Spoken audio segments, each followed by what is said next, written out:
Queridos irmãos, conforme pedíamos em prece,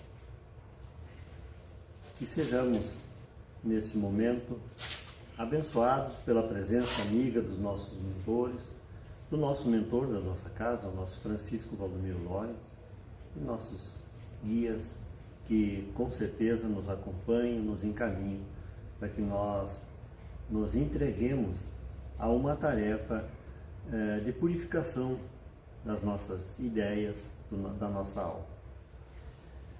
Como já dito, o livro do mês está à disposição.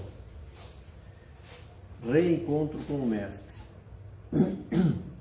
E a proposta é essa: promover uma espécie de reencontro dos nossos corações, da nossa alma com o Mestre Jesus. E lendo esse livro a gente realmente consegue fazer esse encontro, a gente consegue se sentir próximo àquele momento em que ele fazia a sua expressão.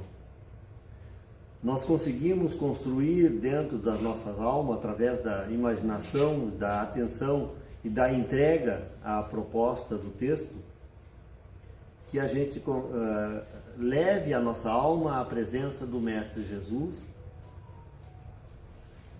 traduzindo aquilo que ele tentava nos ensinar, como já colocado muitas vezes,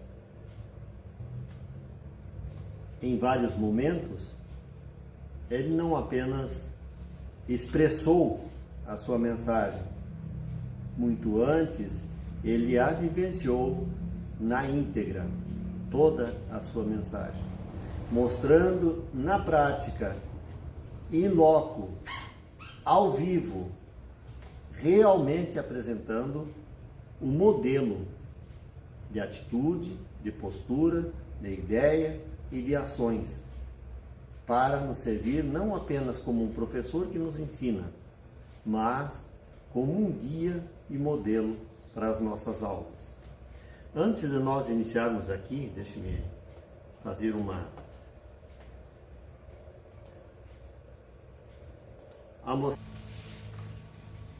com relação ao Sermão da Montanha.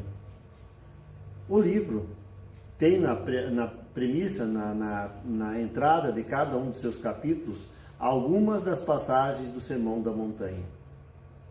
E coisa interessante, nenhuma das bem-aventuranças.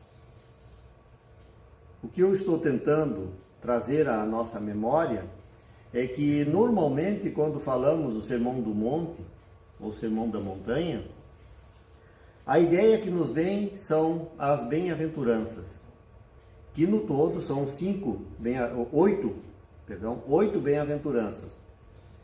Mas o Sermão da Montanha não se restringe às bem-aventuranças.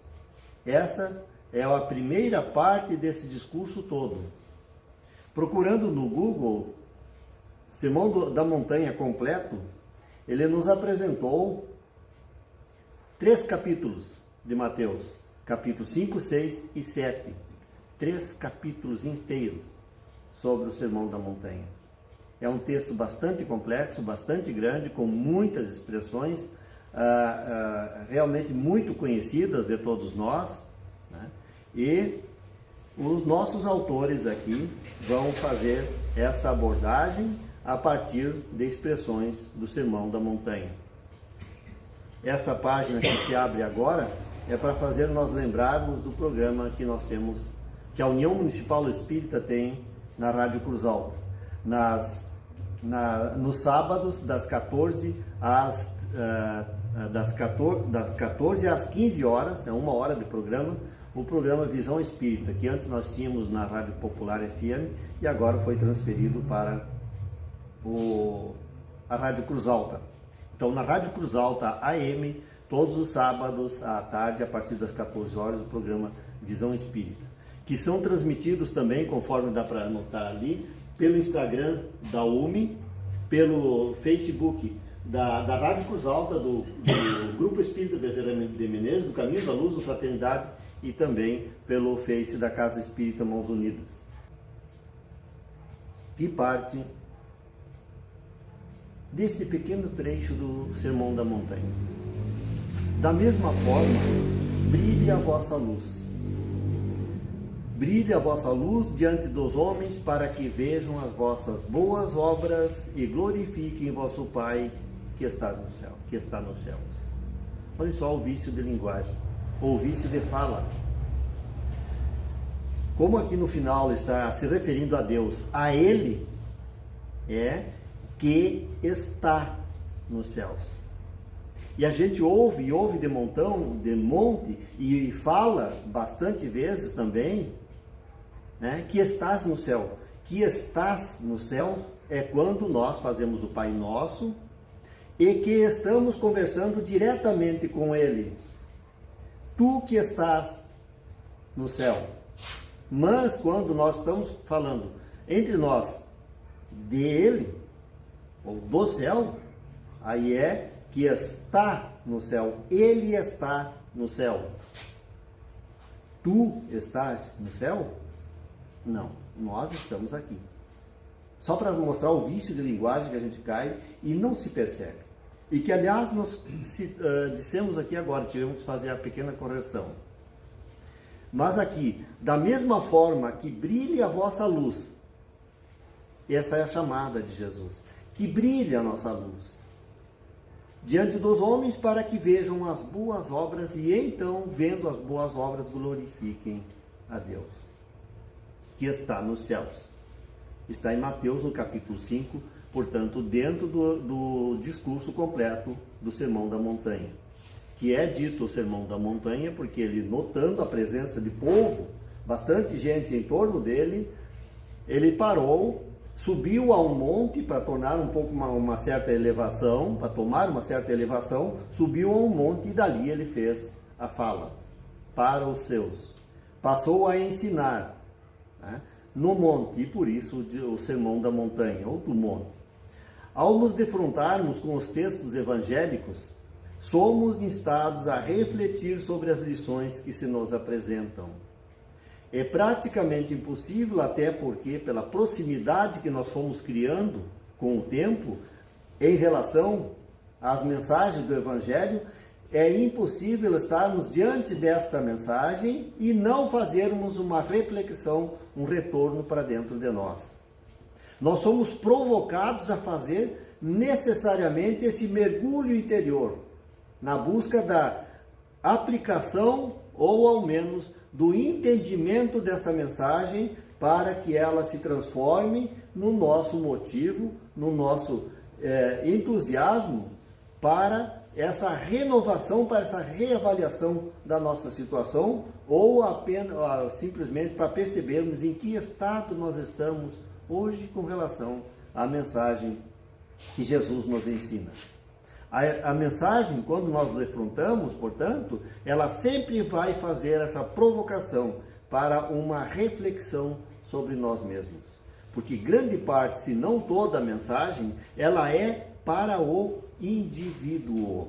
É uma mensagem feita para a autoanálise do indivíduo para consigo mesmo e que se coloca, portanto, nesse momento diante da sua própria consciência, diante de Jesus ou diante de Deus, conforme a situação. Mas, normalmente, diante de si mesmo, diante da própria consciência.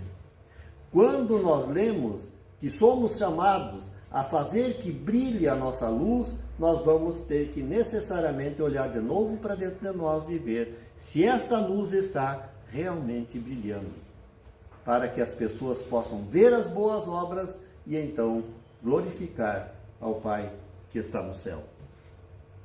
Aliás, Allan Kardec nos ensina que o Espiritismo é fruto do ensino coletivo dos Espíritos. Ensino que preside o Espírito de verdade. E aqui um outro pequeno detalhe. Espírito de verdade, não é da verdade. Não é o Espírito da verdade que vem falar conosco. É um Espírito de verdade. Espírito de verdade, para fazer o entendimento. Este ser preside todo o movimento de instalação da doutrina espírita cá entre nós. E é muito importante nós observarmos que é exatamente este, portanto, que vai presidir a instalação da doutrina espírita para nós humanos. Nada suprime o espiritismo, nada suprime da mensagem do Evangelho. Antes, o completa e elucida. Nós vamos encontrar essa expressão lá no livro A Gênese. E nós fizemos aqui uma inserção nesse texto, mostrando, abrindo os nossos olhos, convidando os nossos corações a uma olhada carinhosa e atenciosa de estudo, de meditação, de observação, a princípio de todo o livro, o Evangelho segundo o Espiritismo, mas o convite específico nesse momento é para o capítulo 6, para a instrução dos Espíritos, o advento do Espírito de verdade. Porque, olhem só, lá no item 5, instrução dos Espíritos, venho, como outrora, aos transviados filhos de Israel. Então, esse texto vai ser assinado no final pelo Espírito de verdade. Por isso nós destacamos ele. E o Espírito de verdade vem dizendo exatamente isso. Venho, ele, o Espírito de verdade, vem, como outrora, aos transviados filhos de Israel. Este, portanto, estava lá, junto àquele povo. Trazer-vos a verdade e dissipar as trevas, escutai-me. O Espiritismo, e olhem só que aqui já começa a colocar todos os méritos dentro da doutrina espírita. O Espiritismo, como fez antigamente as minhas palavras,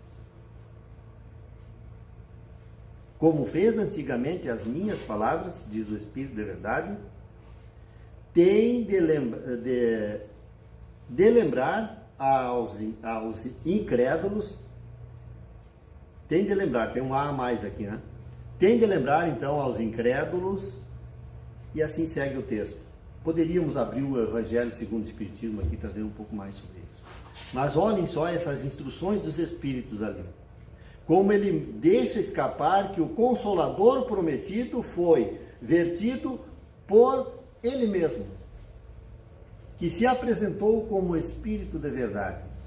O próprio Jesus fez o serviço de dirigir o processo de renovação do cristianismo que estava obscuro, mal compreendido, desviado da sua rota. Era a árvore que deveria estender a seus galhos para agasalhar sob o seu manto, sob a sua sombra, toda a humanidade. Mas que mal cultivada, mal preparada, estava falhando na sua missão. E então precisou o próprio Cristo voltar, se apresentar como Espírito de verdade, para ser aceito e recebido.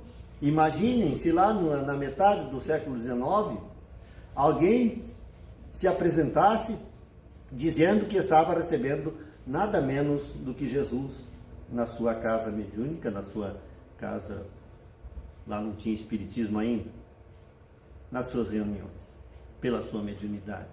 Então ele se apresentou a Allan Kardec e àquela equipe que codificava a doutrina espírita como o Espírito de verdade, para que pudesse exercitar a sua tarefa e nos trazer a renovação da pureza do cristianismo primitivo.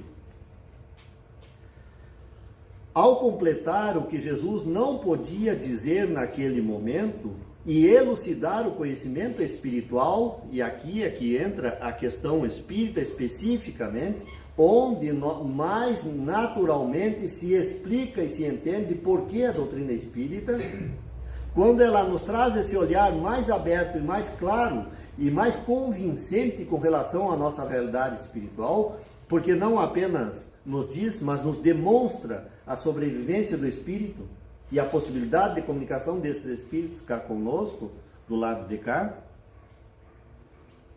é o elemento diferenciador que faz com que se perceba na doutrina espírita a possibilidade de trazer luzes, porque moralmente não traz nada, no aspecto moral, traz a mesma lição do cristianismo. mas agora com esta visão mais profunda e mais completa daquilo que nós realmente somos, espíritos em evolução, em apenas mais uma das encarnações que precisamos envergar para o nosso aperfeiçoamento. Então, ao elucidar o conhecimento espiritual, a doutrina espírita dá-nos a chave de interpretação desataviada de dogmas e de fanatismos. Aqui começa a se completar o serviço da doutrina espírita, quando ela faz cair os dogmas, trazendo o conhecimento para os níveis da razão e do conhecimento, para o patamar consciencial do indivíduo, em que o elemento convincente será a própria razão, a própria consciência, e não mais uma obrigatoriedade de se aceitar ou de se crer, mas o direito indiscutível de discutir as questões e aplicá-las ou não, conforme a consciência de cada um. Desvestindo, portanto, dos dogmas e do fanatismo. Fanatismo é aquela crença cega, que não discute, que apenas crê, e que defende sobre todos os aspectos, sobre toda a possibilidade de estar errado, continua defendendo. Esse é o fanático. Para nós, é uma questão de autoconvencimento. Para o espírita, é uma questão de convencer a si mesmo de onde está a verdade e qual é o caminho a ser seguido, aliado à fé e vivência equilibrada da realidade. Tem que ser real, e isso tem que estar claro para a minha consciência, caso contrário, nós não vamos aceitar. Jesus nos concita a que façamos brilhar a nossa própria luz. A nossa própria luz. Brilhe a vossa luz para que a boa obra seja vista. Então, Ele está nos chamando para que nós sejamos a luz que vai iluminar o mundo, para que os que vissem as suas obras reconhecessem a Deus e suas leis, glorificando-o. Que sejamos, portanto, a luz que brilha, para que as pessoas vejam as boas obras que a fé produz, para convencerem-se da realidade. Olhem só o peso de responsabilidade que nós estamos recebendo nas mãos a partir deste momento, que estamos tomando conhecimento e que esse conhecimento nos coloca na obrigação de fazer valer para iluminar os caminhos dos outros e para eles, vendo as boas obras e que, portanto, vão ter que passar a existir na nossa realidade, as boas obras, seremos chamados à responsabilidade de ter boas obras, porque vai se tornar visível, as pessoas vão se tornar conscientes e observadoras,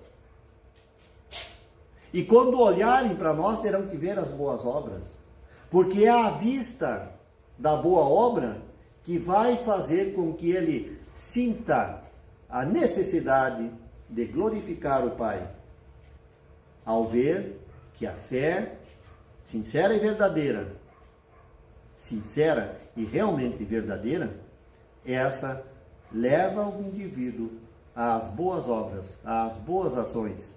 E são as boas obras, e não a lição.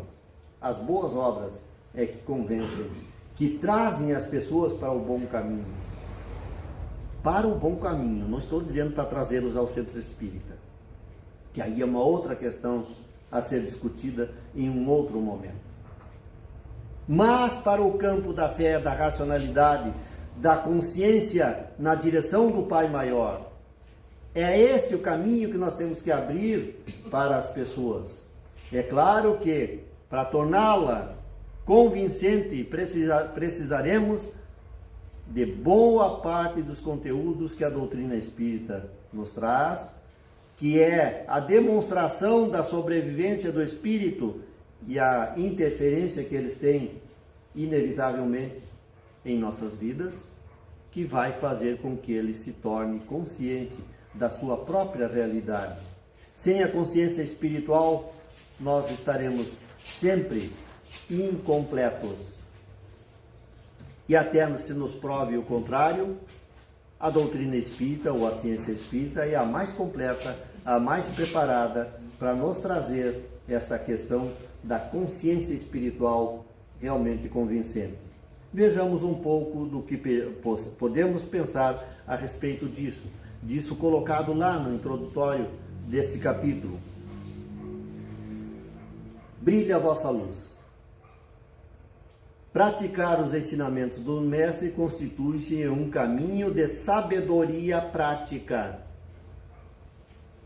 E eu vou ficar primeiro nessa expressão. A sabedoria prática. Vejam que nós não estamos chamando para a sabedoria, mas para a sabedoria prática, aquela que faz o que tem que ser feito em níveis de sabedoria, que é o saber mais o bom sentimento elevado, que nos conduz à autoiluminação. É a sabedoria prática que vai nos tornar mais brilhantes na luz da fé. É esta ação que vai fazer com que brilhe a nossa luz, porque são as nossas ações que vão muito mais convencer os outros do que necessariamente a teoria exposta.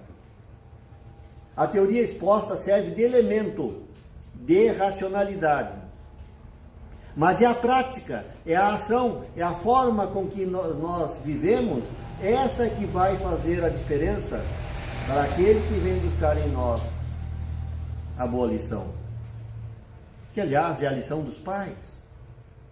Não adianta nós formarmos os nossos filhos com as melhores teorias, dar-lhes os melhores cursos, se eles ao entrar dentro de casa notam as nossas atitudes de baixezas, de desrespeito, de pouco conteúdo moral, eles vão copiar muito mais aquilo do que necessariamente a teoria aprendida no banco escolar. Porque somos aos nossos filhos o modelo a ser seguido. E eles nos seguem.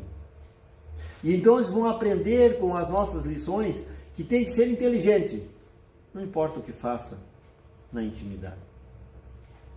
Enquanto que a grande lição é mostrar na teoria o que se viveu na individualidade, que é o que Jesus fazia. Viver na individualidade, no dia a dia, nas relações, para depois expressar a teoria, justificar o que estava fazendo. Brilhar a nossa luz, então, é um caminho de sabedoria prática, que de nada vale nós termos grande sabedoria e uma prática insípida, errônea. Joana de Ângeles nos ensina que ninguém consegue identificar-se com a autoiluminação não estando disposto ao esforço de educar-se.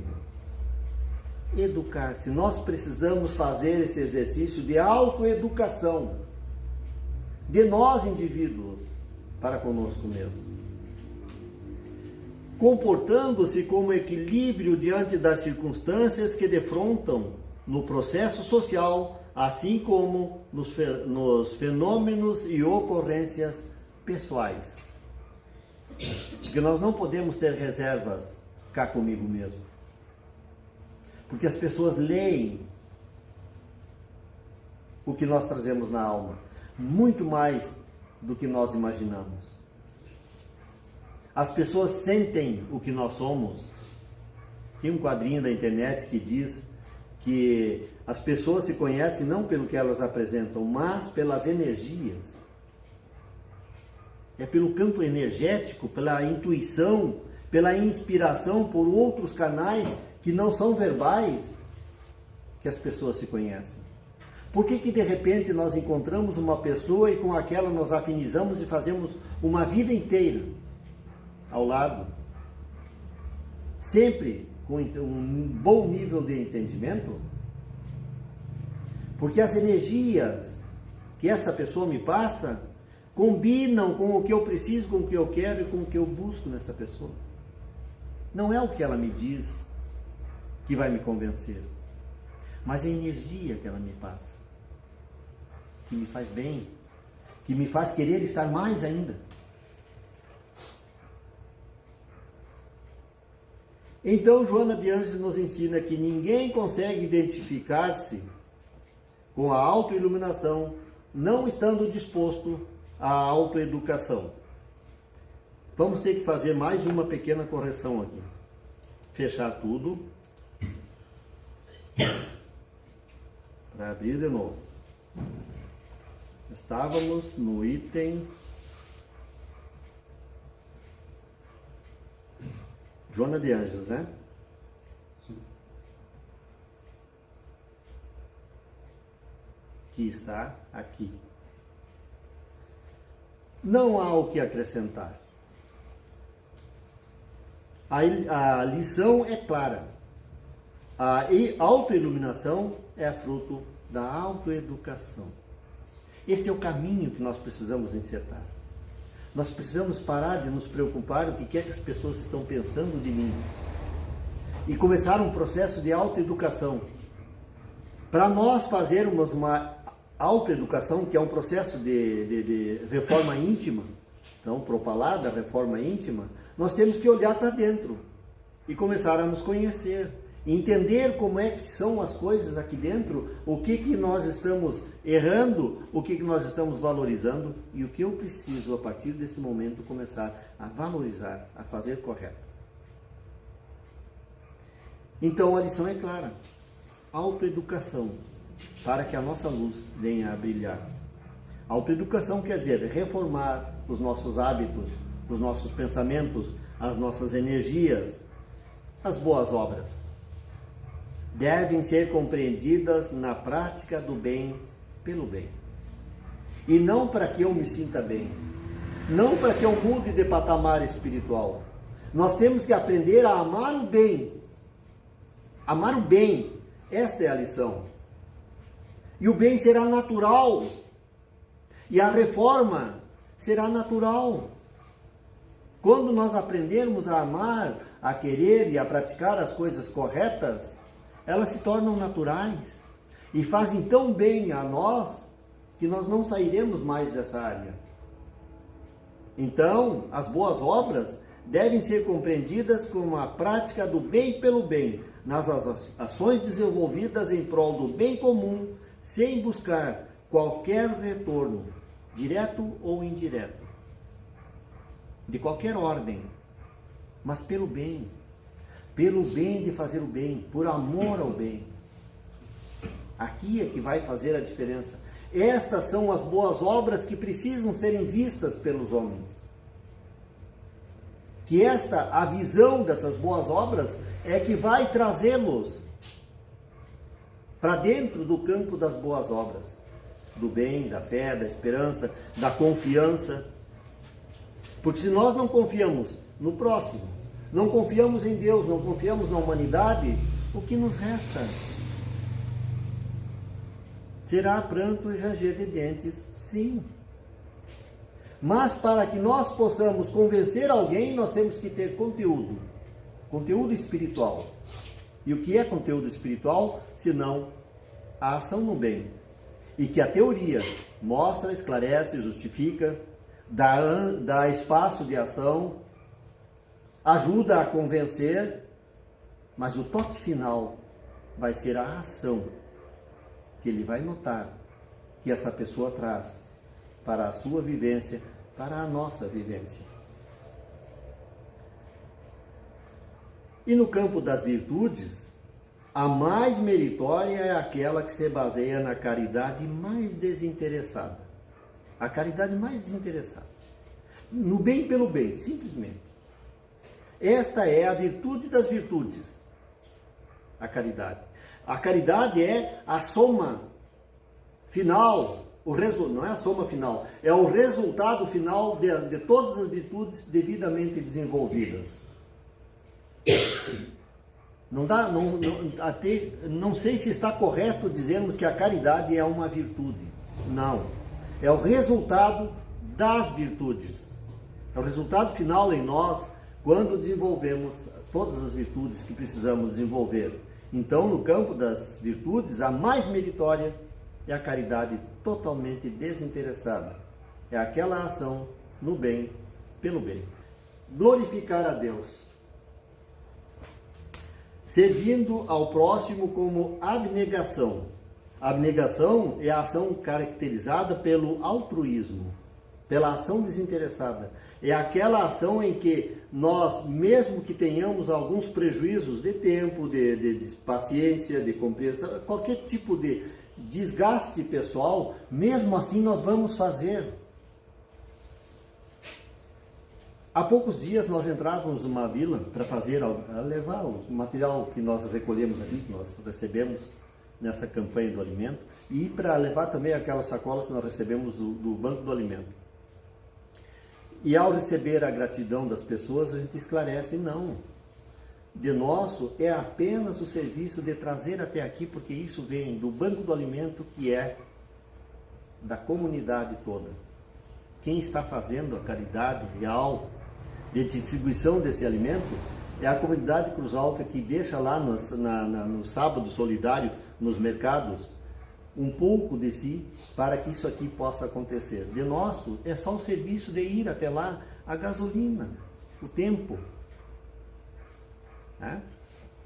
Servindo então ao próximo com o serviço de abnegação. Então, se está gastando tempo, está gastando um tempo que precisaria para uma outra ação, paciência. Porque aquilo precisa ser feito com urgência. É muito triste nós imaginarmos, temos ali alguns elementos para formar uma sacola, e que provavelmente dá para formar uma sacola, e aí eu me pergunto, como é que pode esses alimentos estarem parados aqui na casa espírita, enquanto lá no fundo da vila, de qualquer das vilas, com certeza tem uma família passando fome. Então, isso aqui não pode ficar aqui parado. É muito triste quando a gente recebe a ligação de uma família e sabemos que não é a mais necessitada de todas as que visitamos. Mas ela se deu ao trabalho de ligar. A humilhante atitude de pedir socorro para alguém. Nós não podemos deixar que as pessoas cheguem a esse nível de necessidade para pedirem socorro. Outro dia, nós paramos numa sinaleira e alguém veio até a janela e nos pediu. E eu já estava dizendo não ia nem abrir a janela. Dizendo que eu não tinha naquele momento alguma coisa na carteira para lhe passar. Mas ao mesmo tempo me bateu, sabe aquela ducha fria que bate na gente, começa lá em cima no cérebro e faz calar no corpo inteiro? Porque eu tinha as moedas que eu ia guardando para um estacionamento, que a gente vai guardando ali no carro, quando precisa para o estacionamento tem as moedinhas. E eu pensei, mas eu tenho sim. Como é que pode eu dizer para essa criatura que já está na situação extremamente humilhante de estar na sinaleira pedindo? E eu dizer que não, para guardar umas moedas para o meu estacionamento. Então, glorificar a Deus começa pela abnegação. Poder levar-se companheiros, pode-se levar companheiros de luta terrena através da sua atitude à glorificação a Deus. Através das nossas boas atitudes, das nossas atitudes no bem, desinteressadas, pelo bem unicamente. Nesse momento nós podemos estar trazendo essa pessoa para o nível da confiança na vida, na esperança de que Deus não nos abandona. E vez por outra aparece alguém que vai nos estender a mão. Por isso ela glorificará a Deus todas as vezes que ver uma boa ação, uma boa obra. Glorificar ou dar glória significa enaltecer, reconhecer o valor e, neste caso, a grandiosidade do Pai Celestial. A conduta benevolente é capaz de infundir, e aqui nós adiantamos esse conceito, mas ele está expresso de novo aqui, ó. A conduta benevolente é capaz de infundir a crença no bem e na bondade divina, levando a esperança e gratidão a todos. Então, quando ela visualiza a boa obra, ela vai glorificar. E isso vai trazê-la para o campo da confiança na bondade divina, na bondade humana, na esperança. Assim, conscientes de que nos compete na efetivação das boas obras, o espírita sincero, nos ensina Ivone Pereira, no livro A Luz do Consolador, o espírita sincero que compreendeu e assimilou a essência da doutrina que professa, o espírita que, assimilando essas essências, reconheceu que precisa reformar-se, operando em si mesmo uma ressurreição dos valores morais, renovando o próprio caráter, os hábitos, os pensamentos, as ações, a vida, enfim, este espírito está para a vida atual como os cristãos do primeiro século estavam para a sociedade do seu tempo. Então, o espírita sincero, que realmente compreende a mensagem espírita, ele vai ser este clarão que vai iluminar os caminhos, que vai trazer as pessoas aos níveis da confiança e será para a sociedade moderna esta luz que vai brilhar como brilhava aqueles cristãos da primeira hora. Esta é a mensagem do livro Reencontro com Jesus. Que a mensagem divina chegue muito mais do que chegue aos nossos corações, transforme a nossa realidade e que nós possamos transformar esse conhecimento em ação, em obras, porque são as obras que vão iluminar os caminhos. Que a paz permaneça.